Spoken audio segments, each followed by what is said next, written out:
आणि मुख्यमंत्री देवेंद्र फडणवीस बोलतात, आपण थेट जाऊयात. नाही, तोपर्यंत त्याचं इन्फ्रास्ट्रक्चर आपण अपग्रेड करू शकत नाही किंवा त्याचा रखरखाव नीट होत नाही. म्हणून आता नगर विकास विभाग आणि MIDC उद्योग विभाग या दोघांनाही टार्गेट दिलं आहे.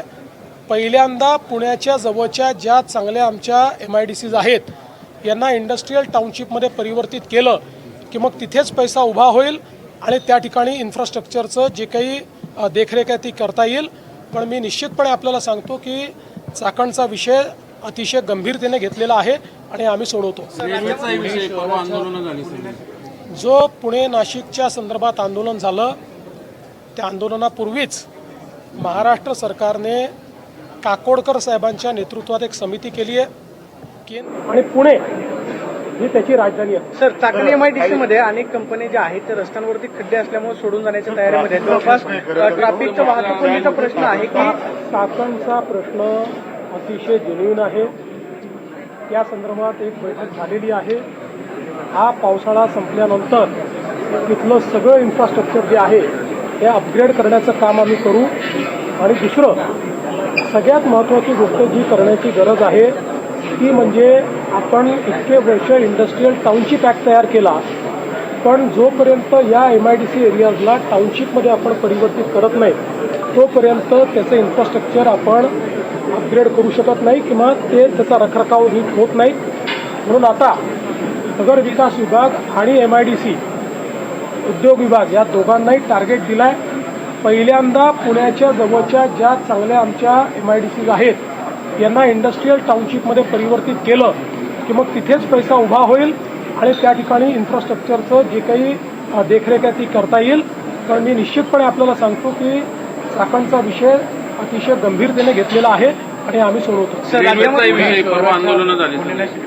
जो पुणे नाशिकच्या संदर्भात आंदोलन झालं त्या आंदोलनापूर्वीच महाराष्ट्र सरकारने काकोडकर साहेबांच्या नेतृत्वात एक समिती केली आहे.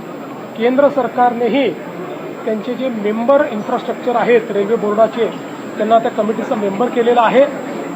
या कमिटीला जे काम दिलं गेलं आहे ही जी काही 40 देशाची ऑब्झर्वेटरी आहे या ऑब्झर्वेटरीमधनं ही रेल्वेची लाईन जाते.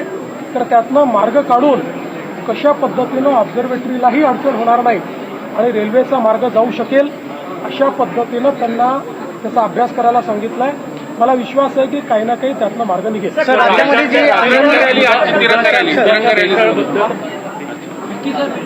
आपल्या देशाचे प्रधानमंत्री माननीय मोदीजींनी आपल्याला एक संदेश दिला की 9 ऑगस्ट क्रांती दिनापासून 15 ऑगस्टपर्यंत देशातल्या सगळ्या युवांनी तिरंगा रॅलीच्या माध्यमातून आपली देशभक्ती तर प्रदर्शित करायचीच आहे, पण देशाच्या प्रती आपली प्रतिबद्धता देखील त्याची उजळणी देखील करायची आहे.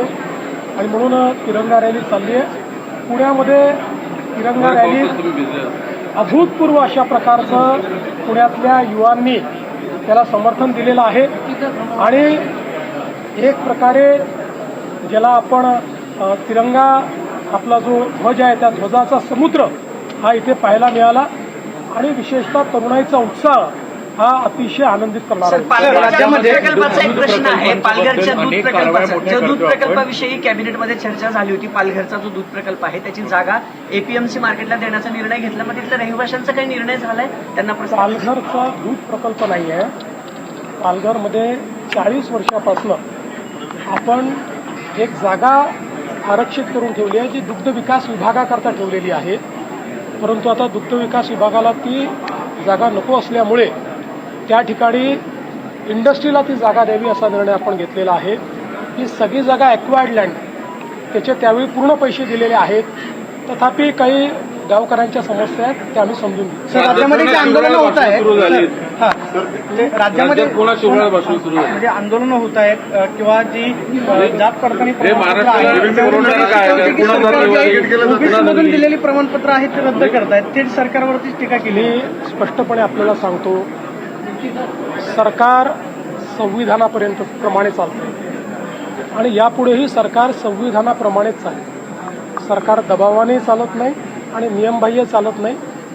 मात्र सरकार सगळ्यांचं ऐकून घेतं. सगळ्यांचं ऐकून घेणं ही सरकारची जबाबदारी असते. कोणी चांगल्या शब्दात मांडतं, कोणी वेगळ्या शब्दात मांडतं. कुठल्याही शब्दात कोणी मांडलं, पण जर जनहिताचं असेल तर ते ऐकलं जाईल. संविधानात बसणार असेल तर ऐकलं जाईल. संविधानात बसणार नसेल तर ऐकलं जाणार नाही. होणार का ते? असं आहे, अगदी स्पष्टपणे तुम्हाला सांगायचं झालं ते काय पहिल्यांदा आहे का? चाललंच आहे. आमचं लक्ष समाजाकडे आणि मराठा समाजाकरता आमच्या सरकारने जे केलं ते इतर कुठल्याही सरकारने केलं नाही. आम्हाला मराठा समाज असो, ओबीसी समाज असो, SC असो, ST असो, BJ असो, NT असो, संविधानाने सगळ्यांची काळजी घ्यायला सांगितलेली आहे. हे सरकार सगळ्यांची काळजी घेईल, सगळ्यांना न्याय देईल. एकाचं ओरबाडून दुसऱ्याला, दुसऱ्याचं ओरबाडून याला असं हे सरकार करणार नाही. सगळ्यांची काळजी आम्ही घेऊ, आजपर्यंत घेतलीच आहे आणि पुढेही आम्ही घेणार. बावनकुळेंवरती जे आरोप होत आहेत की थेट बावनकुळेंनी रद्द करायला सांगितलं, अशा पद्धतीनं सांगितलं जातं. मंत्र्यांवरती अशा पद्धतीने आरोप होणं किंवा मराठा विरुद्ध ओबीसी विरुद्ध, मला असं वाटतं की पहिल्यांदा तर कुठल्याही मंत्र्याकडे कोणाचीही तक्रार आली तर मंत्र्यावर संविधानाने टाकलेली जबाबदारी आहे की त्याची चौकशी करायला ती पाठवली पाहिजे. त्याप्रमाणे आलेली प्रत्येक निवेदन हे त्या विभागाला पाठवलं जातं. अशाच पद्धतीचं आलेलं निवेदन हे विभागाला गेलेलं आहे. त्या निवेदनामुळे विभाग कुठला निर्णय करत नाही, विभाग पुराव्यांच्या आधारावर करतो. त्या ठिकाणी जी कमिटी आहे ही कमिटी सरकारला बांधील नाही, ती सरकारला रिपोर्ट देखील करत नाही. त्यांना पूर्णपणे न्यायालयाचा अधिकार आहे.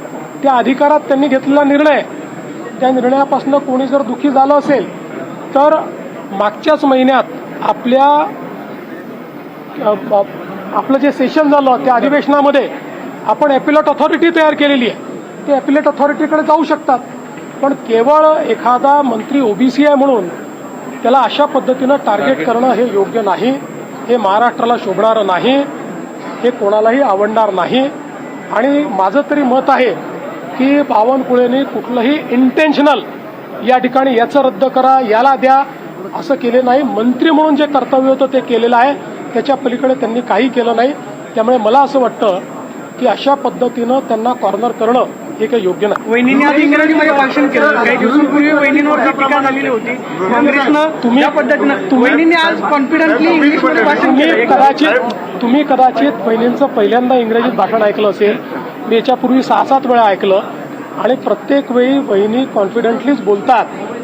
मला असं वाटतं की काही लोक डोळ्याला पट्टी बांधून बसले असल्यामुळे आणि त्यांचे विचारच इतके बुरसटलेले आहेत की त्यांना असं वाटतं की एखादी महिला ही राजकारणामध्ये यशस्वी होऊ शकत नाही, एखादी महिला एखादं पद सांभाळू शकत नाही. अशा बुरसटलेल्या विचारांनी ग्रसित लोकांनी ते स्टेटमेंट दिलं होतं. पण स्वर्गीय अजितदादाच्या नंतर वहिनींनी ज्या प्रकारे उपमुख्यमंत्री पद सांभाळलेलं आहे तेच त्यांना उत्तर आहे.